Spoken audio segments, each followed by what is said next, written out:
n'umunyebambe agira neza imbabazi ze zihoraho iteka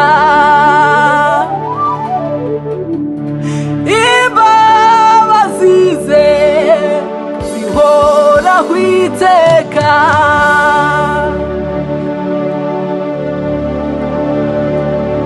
nubwo yari Imana yahindutse umuntu mugaragu w'imbata kugira ngo aducungure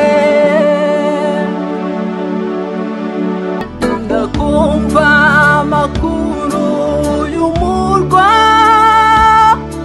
uri kura hatagera ibyago kandi umuco n'umwana w'intama umunsi umwiza winjiramo haleluya nagushidikanya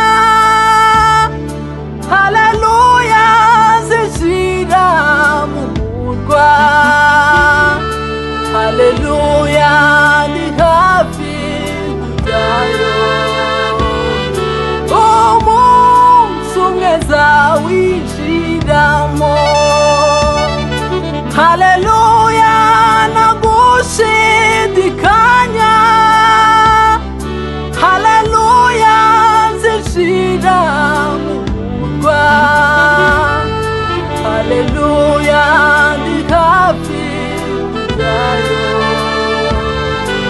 umunsi umwiza winjiramo Wakristo watapoingia mbinguni kumsifu Mwokozi, na mimi nataka kufika kuimba pamoja na wao, na mimi nataka kufika kuimba pamoja na wao.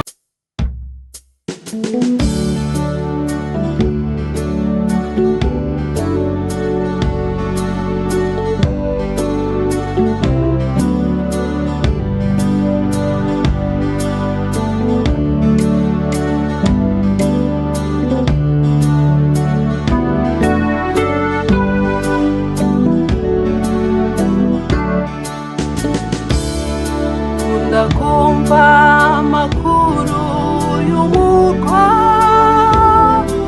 uri kura hatagera ibyago kandi umuco n'umwana w'intama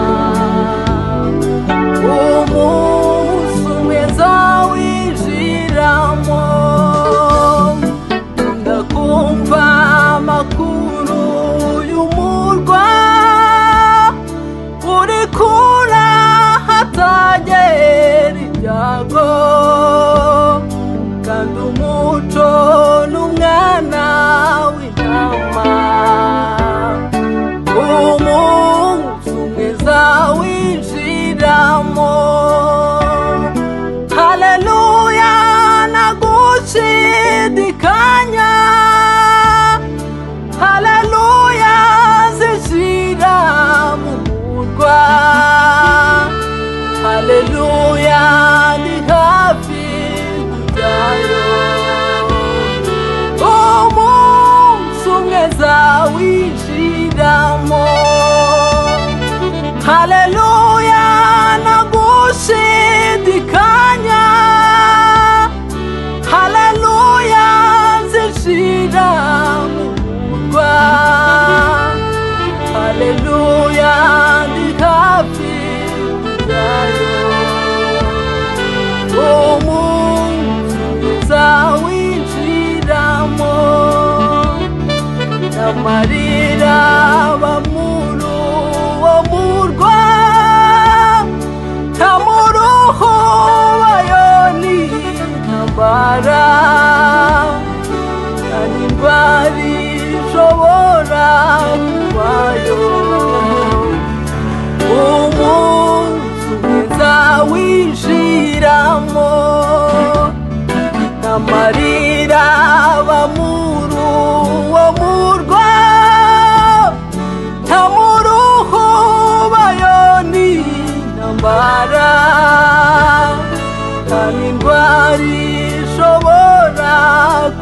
byayo umusubiza winjiramo. Haleluya nuzuye ibyishimo, haleluya zishira mu murwa, haleluya ndi hafi yayo umunsi umwe zawinjiramo. Haleluya nuzuye ibyishimo, haleluya zishira mu murwa, haleluya ndi hafi yayo umunsi umwe zawinjiramo. Haleluya nuzuye ibyishimo, haleluya zinjira mu murwa, haleluya ndi hafi yayo umunsi umwe zawinjiramo. Abazajya muri ico gihugu bazaba bambaye imyenda yera,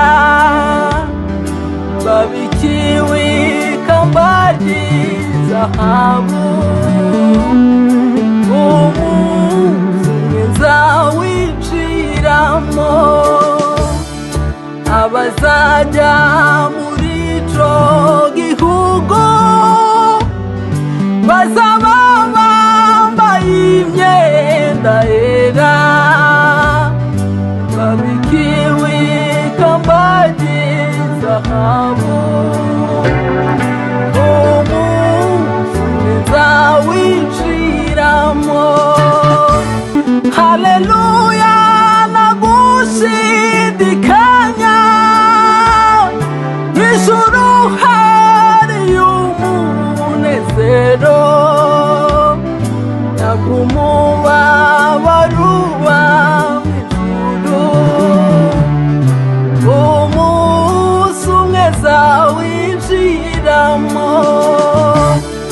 Haleluya nagushidikanya, mw'ijuru hari umunezero,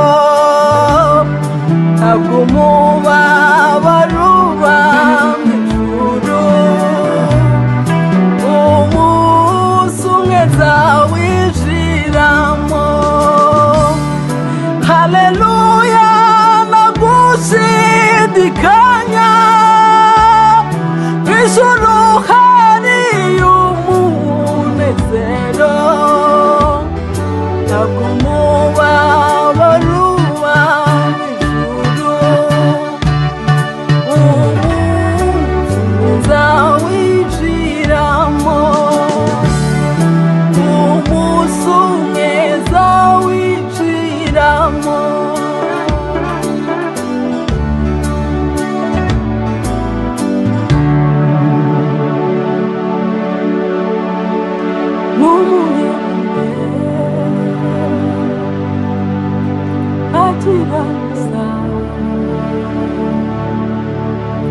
Imbabazi ze zihoraho iteka, n'umunyabwenge agira neza.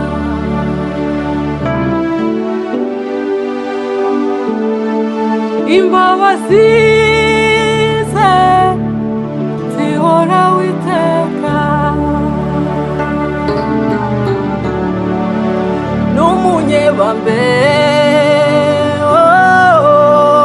agira neza. Imbabazi ze zihoraho iteka, n'umunyebambe agira neza. imbabazi ze zihoraho iteka n'umunyebambe agira neza imbabazi ze zihoraho iteka imbabazi ze zihoraho iteka n'umunyebambe Yesu agira neza imbabazi ze zihoraho iteka n'umunyebambe agira neza imbabazi ze zihoraho iteka imbabazi ze zihoraho iteka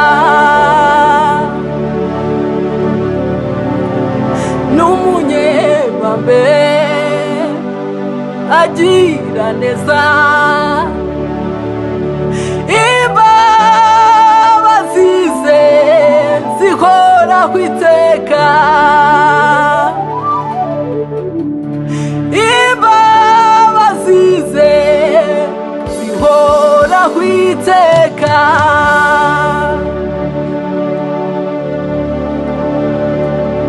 nubwo yari Imana yahindutse umuntu umugaragu w'imbata kugira ngo aducungure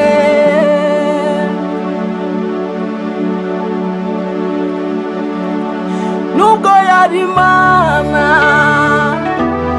yahindutse umuntu umugaragu w'imbata kugira ngo aducungure nubwo yari Imana yahindutse umuntu umugaragu w'imbata kugira ngo aducungure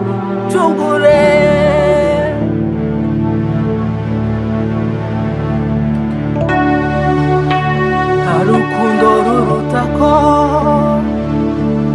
yashenjaguwe ku bwanjye agakiza karuta ko Yesu yankijije nta rukundo ruruta ko yashenjaguwe ku bwanjye agakiza karuta ko Yesu yankijije nta rukundo ruruta ko yashenjaguwe ku bwanjye agakiza karuta ko Yesu yankijije nubwo yari Imana yahindutse umuntu umugaragu w'imbata kugira ngo aducungure nubwo yari Imana yahindutse umuntu umugaragu w'imbata kugira ngo aducungure nubwo yari Imana yahindutse umuntu umugaragu w'imbata kugira ngo aducungure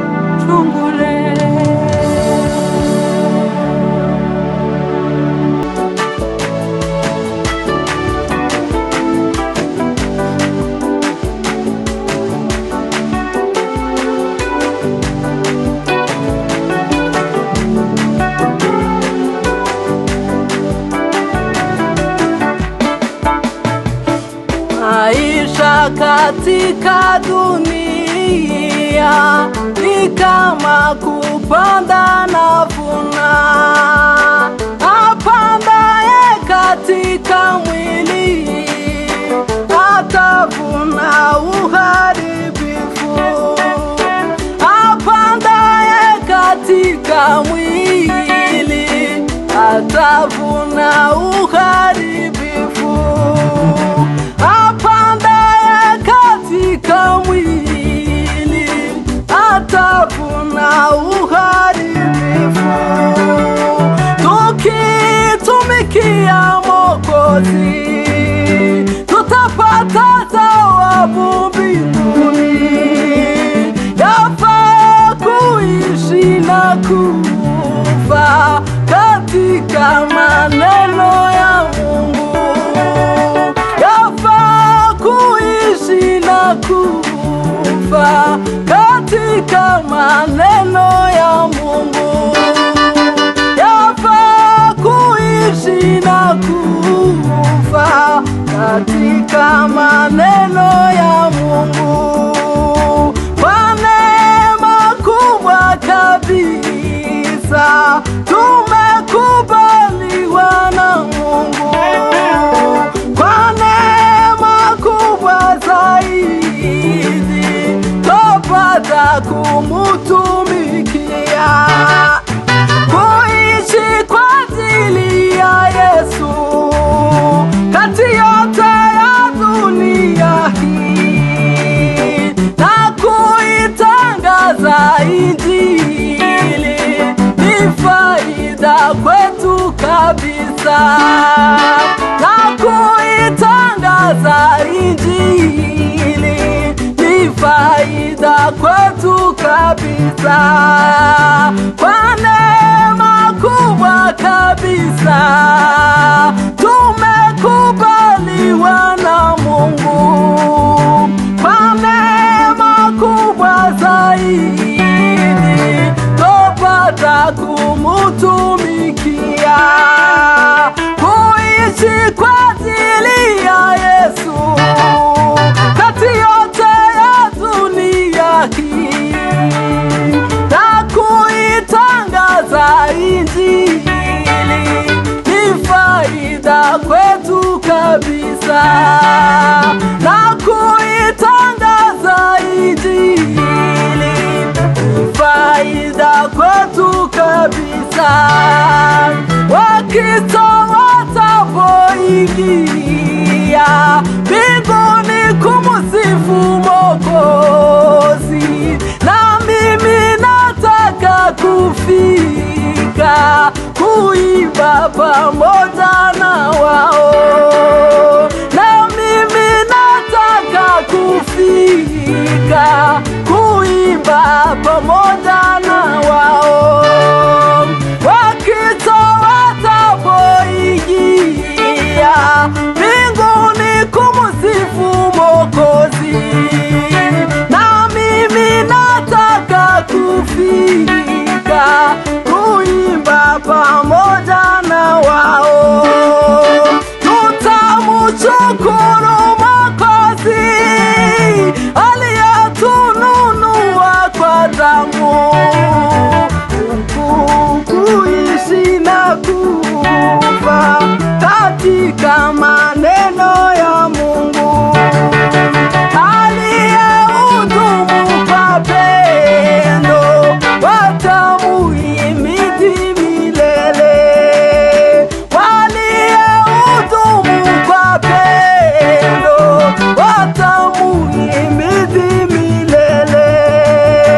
Tutamushukuru Mwokozi aliyetununua kwa damu. Waliohudumu kwa pendo watamuhimidi milele.